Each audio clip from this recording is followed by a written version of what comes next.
Bonjour, donc moi je suis Anne Legrand, donc je suis, comme vous l'a dit Madame Bidal, coordinatrice du projet d'accueil des enfants précoces dans notre collège, mais également professeure de SVT de la 6e à la terminale et professeure principale de la classe de 6e avec les enfants précoces. Madame Daguet, Marie-Véronique, professeure d'histoire-géographie. Je suis actuellement professeure principale d'une classe qui accueille des enfants intellectuellement précoces en inclusion avec des élèves dits ordinaires, mais bien sûr des guillemets, mais je parlerai toujours d'enfants dits ordinaires. Donc voilà, nous allons vous présenter donc le projet.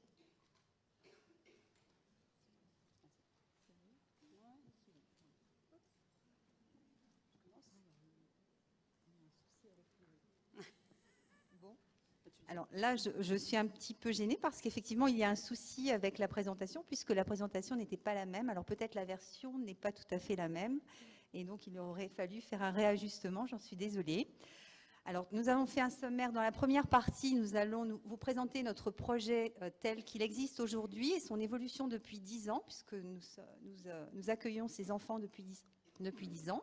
Et ces objectifs vous seront présentés au travers d'un mandala qui vous sera présenté essentiellement par Marie-Véronique. Et ensuite, nous prendrons le cas d'Augustin, qui actuellement est en 5e, et nous verrons son évolution depuis le CM1 jusqu'à ce stade, c'est-à-dire fin de 5e, la classe dans laquelle il se trouve actuellement.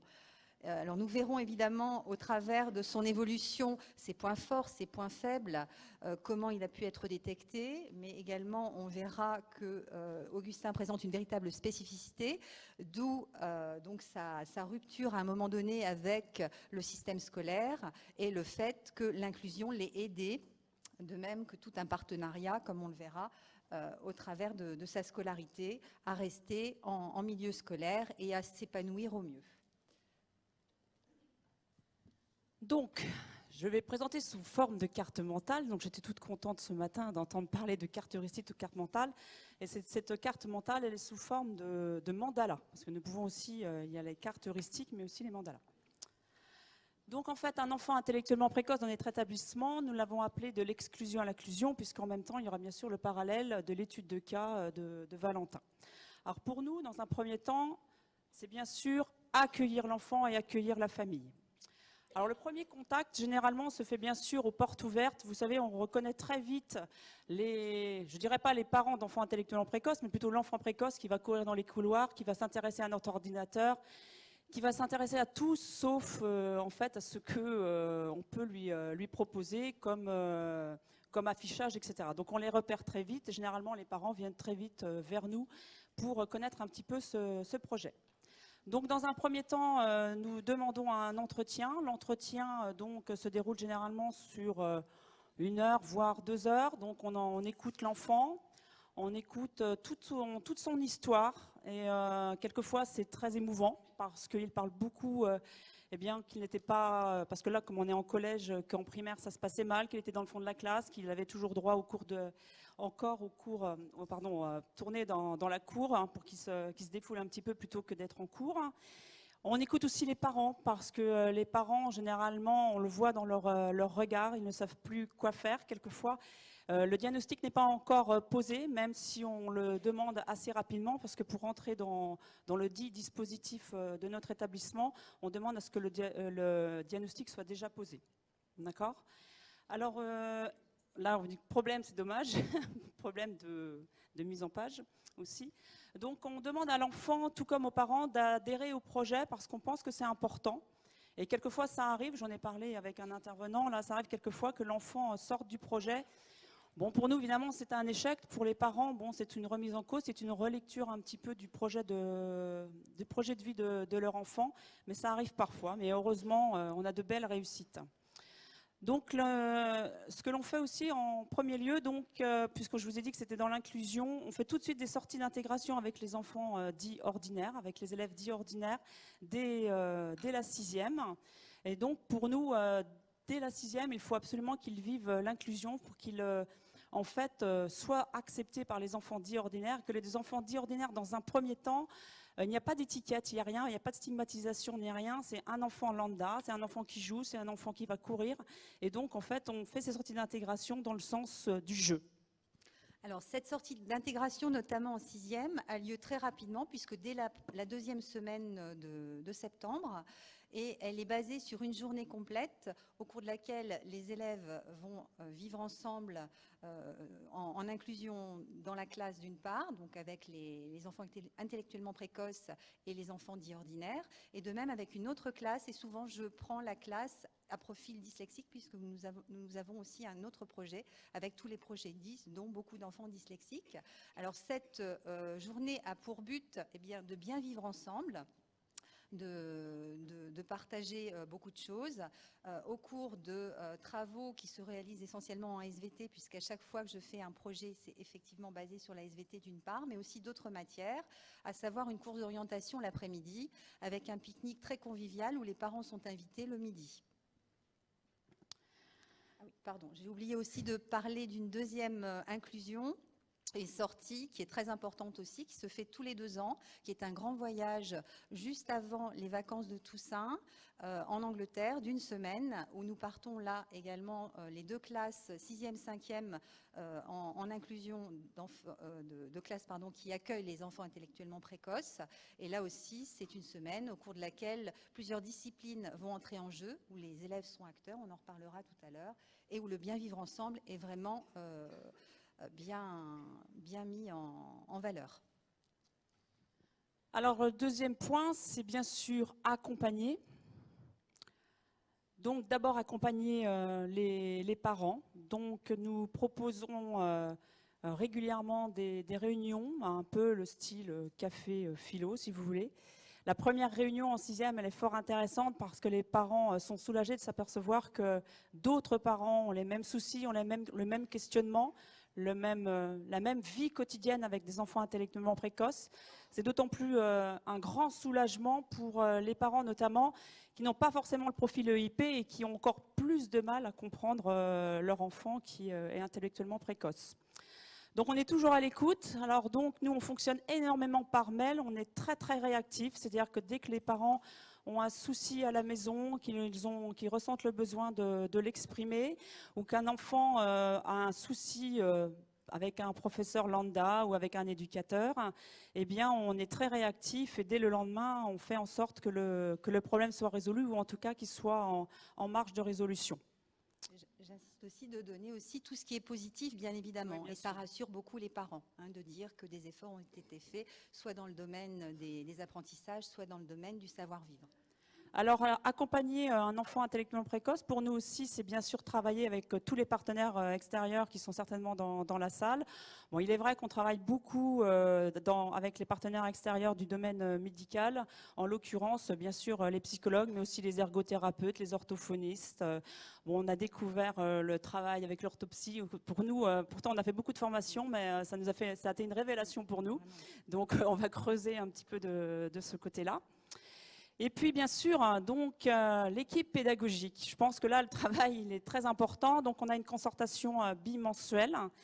La première concertation a pour objectif de dresser, si on peut dire, le profil d'élève, c'est-à-dire comme nous, on l'a entendu, comment on l'a ressenti par rapport aux parents, par rapport peut-être quand on a la chance d'avoir des bilans venant de l'école primaire, pour essayer de détecter, si vous voulez, les freins et les atouts, les leviers, si vous voulez, pour des enfants intellectuellement précoces, pour leur dire, bah, tu vois, tu es capable de faire ça, donc ça, tu ne sais pas faire, mais avec ce levier-là, tu vas certainement pouvoir contourner ce frein et pouvoir, en fait, avancer.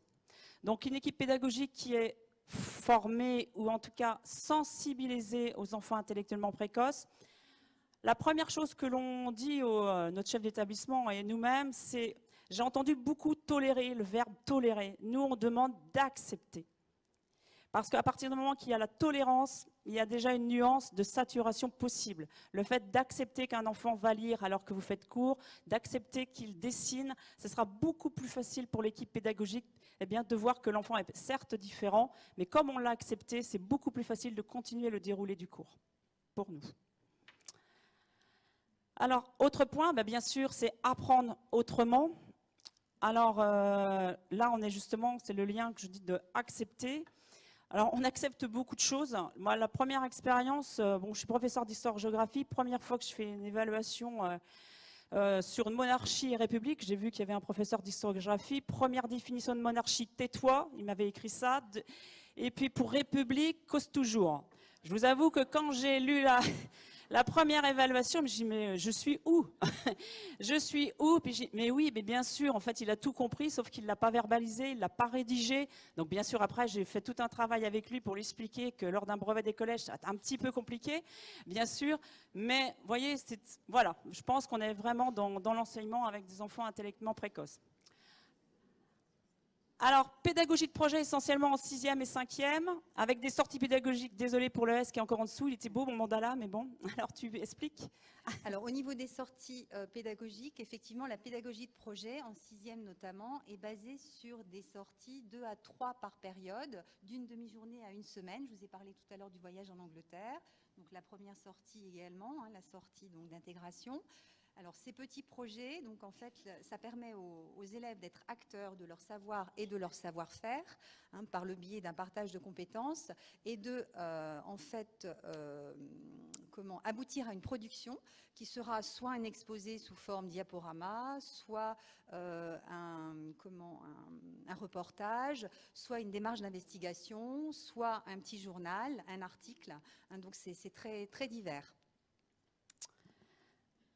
Alors, donc on commence on va dire, à s'initier à la pédagogie inversée. Comme vous le savez, les enfants intellectuellement précoces savent, ou en tout cas, ils se documentent avant nous. Un cours sur Napoléon, ils vont tout savoir avant parce qu'ils auront déjà regardé sur Internet ou alors ils se seront documentés. Donc en fait, on essaie, on expérimente cette pédagogie, c'est-à-dire, comme vous la connaissez, c'est-à-dire que tout le savoir, tout le frontal en fait est vécu à la maison par l'intermédiaire de visions de capsules. Et en cours, eh bien, nous faisons de la méthodologie, nous travaillons en équipe, nous travaillons en îlot de besoin. Et donc, on ne le fait pas systématiquement parce qu'il faut, comme vous le savez, beaucoup de variétés pédagogiques pour un enfant précoce. Mais ça fonctionne et ils travaillent. C'est-à-dire qu'ils se mettent au travail, même si quelquefois il y a des interférences entre eux, il y a des conflits, parce que comme je vous le disais, on est quand même en classe avec des élèves dits ordinaires. Donc, expérimentation pédagogique aussi. Alors, nous avons mis en place dès le projet, donc dès 10 ans, depuis 10 ans, le bridge scolaire. Donc, certains peut-être connaissent ce jeu de cartes qui est un jeu de stratégie où l'outil mathématique est beaucoup utilisé avec le calcul mental, le raisonnement, la réflexion, mais aussi savoir se poser puisque ces enfants ont beaucoup de mal et sont souvent très agités. Du coup, ça les pose. Et le challenge de remporter le tournoi puisque nous allons dès la semaine prochaine au tournoi régional qui se situe à Amiens cette année. Et depuis 2 ans, nous allons en tournoi à Paris, puisque nous avons remporté 2 années consécutives.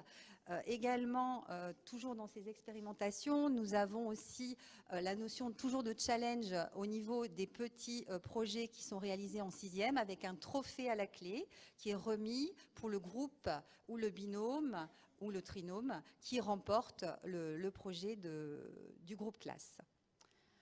Alors, en lien avec la pédagogie inversée, bien sûr, on encourage la coopération entre ses pairs. Vous avez dû entendre parler aussi des intelligences collectives.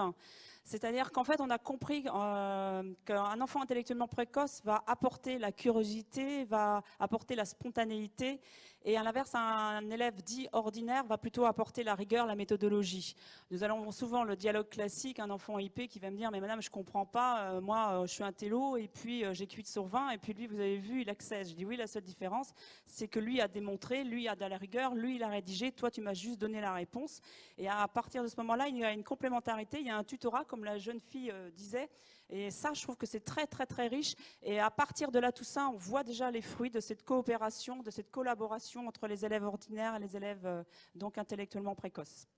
Alors la dernière chose, bien sûr, je pense que là, c'est exploiter leur potentiel. Alors donc, nous avons mis en place des heures dites oxygène pour qu'ils respirent.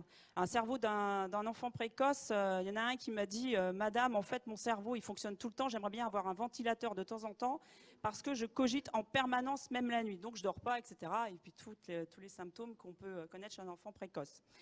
Et donc les heures oxygène, bah, elles portent bien leur nom, hein, c'est leur bouffée d'oxygène, c'est-à-dire tous les 15 jours, ils ont 2 heures qui est dans leur emploi du temps, encadrées par tous les enseignants de l'équipe pédagogique. Et en fait, ils exploitent leur créativité. Alors, c'est-à-dire qu'ils peuvent faire un projet de danse, un projet de sculpture, un projet de musique. On a eu aussi des organisations de visites scolaires, voilà, des maquettes. On a eu plein de choses. Et en fait, ils présentent ces projets-là. Ben là, c'est la semaine dans 15 jours, devant la direction, devant l'équipe pédagogique, devant leurs parents et devant les élèves dits ordinaires. Et là, je peux vous assurer qu'on a des merveilles et des choses extraordinaires. On leur apprend aussi la rigueur, puisqu'on leur demande des fiches de positionnement tous les 15 jours, c'est-à-dire, bon, t'en es où, qu'est-ce que tu dois faire, etc. Et ça leur permet de finir une tâche. Ils finissent ce qu'ils ont commencé. Et ça, c'est important. Et ils sont fiers parce que ça vient d'eux, tout vient d'eux. Et nous, on est juste là, à la limite, presque que pour les surveiller. Et pour les guider un petit peu. Les cadrer quelque peu, ouais. Alors, les exposés en vie de classe, nous, alors on disait qu'il n'y avait pas de créneau. Nous, on a trouvé le créneau de vie de classe. C'est-à-dire que si un enfant est études dirigées, si un enfant est vraiment passionné par le judo, qui est passionné par l'art baroque, j'en ai un cette année, c'est l'art baroque. Donc, en fait, il fait son exposé. Moi, j'en apprends plus. Hein. D'ailleurs, j'apprends en même temps qu'eux, j'apprends en même temps que les élèves dits ordinaires. Et c'est vraiment fabuleux et ils sont fiers de leur projet. Ils peuvent utiliser toute leur arborescence, ils peuvent utiliser tout le vocabulaire, le mot le plus juste. Souvent, on leur demande une justification du vocabulaire et ça part tout seul et c'est du bonheur c'est pour eux. Non, vraiment. Et puis alors là, c'est moi qui ai innové cette année. Je me suis dit, bon, on fait la pédagogie inversée, je parle de capsules. Ils connaissent tout le programme de 4e en histoire. Je voyais bien, ils me regardaient, ils me disaient, ma pauvre dame, je connais tout ce que vous racontez. Et j'ai eu l'idée qu'ils créent eux-mêmes les capsules. C'est-à-dire qu'en fait, c'est eux qui créent les capsules. C'est-à-dire que bien sûr, je les ai guidés. Bien sûr, ça nous a pris beaucoup de temps. J'ai choisi le thème de la Révolution française. Je vais peut-être déborder l'année prochaine parce que je ne savais pas où j'allais. Et je peux vous assurer que c'est fabuleux, quoi. Ils ont tous travaillé, ils ont utilisé chacun leurs moyens. Il y en a qui se sont déguisés, d'autres qui ont fait vraiment la technique très rigoureuse des capsules, simplement en fait des diapos. Ah, des capsules. Les capsules, ce sont les... Alors, ce n'est pas les capsules Nespresso, pas du tout. Les capsules, c'est le terme employé pour les vidéos qui sont mises en ligne pour préparer la pédagogie inversée. Voilà. Excusez-moi. Et donc, ça me permet aussi de les évaluer autrement. Les élèves dits ordinaires et les élèves EIP aussi évaluent en fait la production des élèves. Et là, c'est un projet d'inclusion puisque les élèves dits ordinaires travaillent aussi avec les élèves EIP. Et on a fait un petit CD et on va le transmettre aux parents pour qu'ils voient ce que leurs enfants sont capables de faire. Voilà. Donc, je vous passe maintenant ma collègue. C'est ma collègue qui va essentiellement travailler là pour le cas d'Augustin. Alors, attends, que j'y arrive. Non, c'est pas ça. Toc, suivant, je me trompe. Zut. Ah oui. Voilà, il manque Ton petit... Ah oui. Ma petite animation, c'était pour dire tout simplement que c'était toujours l'enfant intellectuellement précoce qui était au cœur de nos préoccupations, que c'était une analyse systémique en permanence. Voilà. Alors, Augustin, première rencontre et premiers échanges. En effet, à l'occasion des portes ouvertes, comme vous l'a dit tout à l'heure Marie-Véronique.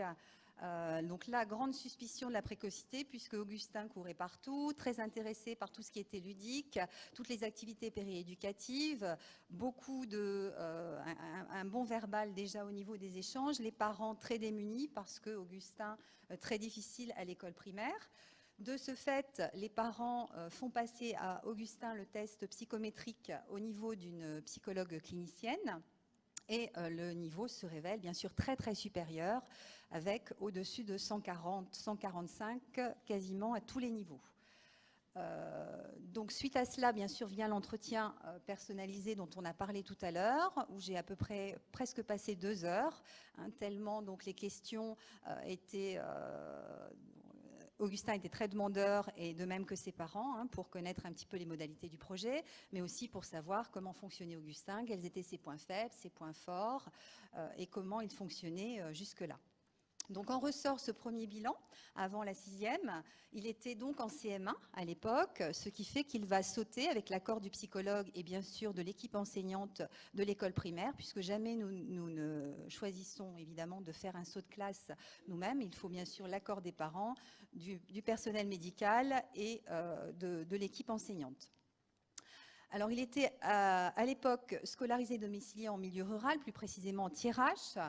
Alors, évidemment, on retrouvait tous les traits liés aux difficultés qu'il pouvait avoir à vivre sa précocité, très, très agité. Il titillait beaucoup les autres, il se levait sans cesse, il s'ennuyait aussi très souvent, du coup, ça dérapait, hein, puisqu'il bidouillait avec son matériel. Alors, au niveau de ses passions, puisque ce sont de grands passionnés, et à l'époque, il était passionné de reptiles et d'origami. Il faisait du rugby pour essayer justement d'évacuer un petit peu toute cette impulsivité qu'il avait. Et bien sûr, l'excellent verbal faisait qu'il participait beaucoup en classe. Alors, également très très proche au niveau affectif de son enseignant, avec qui le relationnel était très bon en CM1, puisqu'il restait souvent pendant les récréations pour discuter avec lui. Donc ça, c'était avant la 6e. Début de 6e, Augustin se trouve là dans une classe. Nous ne sommes pas encore en inclusion cette année de 6e, c'est-à-dire il y a 2 ans, hein, puisque l'inclusion a juste commencé cette année. Et donc nous étions petit effectif, environ 10 élèves et uniquement des enfants précoces, avec des profils très différents et assez difficiles, d'où beaucoup d'énergie pour l'équipe enseignante. Au niveau de ses points forts, il apprécie beaucoup tout ce qui est créativité, s'investit beaucoup en SVT bien évidemment, en technologie, également en sport, aime beaucoup tout ce qui est activité périéducative, s'amuse beaucoup en récréation mais titille aussi beaucoup les autres, d'où quelques conflits assez récurrents. Subit aussi malheureusement des moqueries, hein, donc il a pourtant 1 an d'avance mais il est très grand et puis il a au niveau de la mâchoire donc les dents qui sont très en avant. Alors du coup à cet âge-là vous savez que les enfants ne sont pas forcément, c'est plutôt cinglant, hein, donc là du coup Augustin réagit souvent très, très facilement et des conflits donc interviennent assez souvent. Alors, j'ai quasiment les parents tous les 2 jours par mail, hein, pour les rassurer, pour leur dire, les conseiller, pour avoir aussi leur point de vue, hein, et leur aide. Également, j'ai dû appeler l'enseignante de primaire pour avoir des petites pistes. Alors, nous allons de ce fait mettre très rapidement en place un contrat pour aider Augustin à mieux gérer sa précocité. Alors, mi-octobre, donc, nous mettons en place un contrat, tant pour le comportement que pour le travail, parce qu'au niveau du travail, Augustin est excellent au niveau verbal, donc on le valorise, mais tout ce qui concerne l'écrit, c'est beaucoup plus difficile, d'une part parce qu'il n'aime pas écrire, d'autre part parce qu'il a beaucoup de mal à gérer et à organiser tout son matériel, il ne note jamais ses devoirs, donc heureusement que les parents ont le cahier de texte sur notre site internet, sinon pour eux c'est difficile de savoir ce qu'il y a à faire. Et en plus, Augustin est interne. Donc interne en 6e, c'est en plus assez difficile si l'élève n'est pas autonome. Et là, il ne l'était pas tellement, même au niveau du quotidien. Alors, à la rentrée des vacances de Toussaint, de ce fait, Augustin n'est plus interne, puisque les parents voient que l'internat n'est absolument pas donc adapté à leur fils, et pour être au plus près, le garde avec eux. Mais le souci, c'est que le trajet entre la maison et le collège représente à peu près presque 1 heure de route. Hein. Donc le matin, ça fait lever très tôt, et le papa est artisan, donc c'est très compliqué. Les parents réfléchissent et la maman demande sa mutation, elle est dans le domaine médical et décide de venir au plus près de Saint-Quentin pour qu'Augustin puisse rester dans notre établissement et l'aider au mieux. Alors face à toutes ces observations et surtout cette agitation, je suspecte, de même que l'équipe pédagogique, très fortement un trouble associé qui inhibe en fait la précocité et les potentiels d'Augustin. Alors, nous arrivons donc à la rentrée des vacances de Toussaint. La situation continue de se dégrader. Augustin est de plus en plus agité. Il il est de plus en plus violent également, hein, donc on essaie de trouver des solutions. Les parents sont évidemment aussi un peu démunis parce que l'impulsivité ajoutée à la fatigabilité, puisque Augustin se lève à 5h30 le matin, donc tous ces réveils matinaux effectivement font qu'il ne peut pas utiliser pleinement toutes ses capacités en classe, hein, il est très fatigué. Alors, face à la suspicion qui, donc, bien sûr, perdure, nous parlons aux parents, avec l'équipe pédagogique, de poser éventuellement un diagnostic qui se ferait, bien sûr, par des spécialistes sur un trouble associé.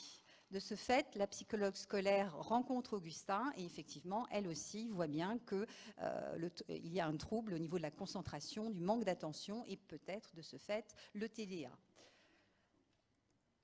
Nous arrivons maintenant fin janvier, hein, donc là je vous ai mis le conseil de vie scolaire suite à tous ces problèmes récurrents, hein, bien que Augustin soit toujours très attachant bien évidemment, il reste, là c'est pareil, il vient me voir en dehors des récréations, il vient me voir quand je n'ai pas cours, on discute, etc., hein, pour trouver à chaque fois des solutions. Donc là nous proposons seulement, on régule hein, en fait les objectifs par rapport à ce que l'on attend de lui, parce qu'on voit bien que si on lui demande 10 choses à la fois, ça n'est pas possible. Donc déjà de ne plus se lever en classe, puisque moi, à chaque fois que j'expérimente, en fait, hein, il avait sa manip à faire, et il allait voir les autres, il allait au fond, et puis donc ça devenait impossible, et de même dans les autres classes, même en français, il était toujours debout, donc ça posait problème. Donc on lui demande simplement de ne plus se lever sans permission, hein, il a quand même le droit de se lever bien sûr, hein, et de gérer son agenda pour que ses parents puissent suivre tout le travail scolaire qu'il y a à réaliser. Au niveau de son agitation, dès que ça déborde, alors c'est surtout en général pendant les intercours, on lui propose, à l'aide d'un autre élève de la classe, de faire un petit tour de cours hein, pour évacuer cette énergie et revenir un peu plus posé, se calmer, plutôt que de déborder et d'avoir des accès de violence. Également, il a besoin, pour travailler, de toujours avoir du bruit. Tout à l'heure, on parlait de double tâche. Eh bien, c'est tout à fait ça. Hein. Il a toujours besoin d'un bruit de fond pour travailler, pour réaliser ses apprentissages, notamment au niveau des leçons. Et puis en maths, il s'ennuie encore très souvent. Du coup, le professeur de maths lui donne des exercices de niveau supérieur. Et là, cette fois, le médecin scolaire prend rendez-vous avec les parents, donc nous sommes en février, pour bien clore le dossier qui permettra au Centre du langage d'Amiens de poser éventuellement le fameux diagnostic que l'on suspecte sur le trouble de l'attention. Alors, nous arrivons en fin de sixième. Chaque élève en fin de sixième fait son bilan, son autocritique, ce qui est positif, ce qui est négatif, mais également ses aspirations pour la cinquième. Alors, vous voyez qu'on retrouve évidemment tout ce qui est créativité, tout ce qui est ludique, tout ce qui est un petit peu périéducatif.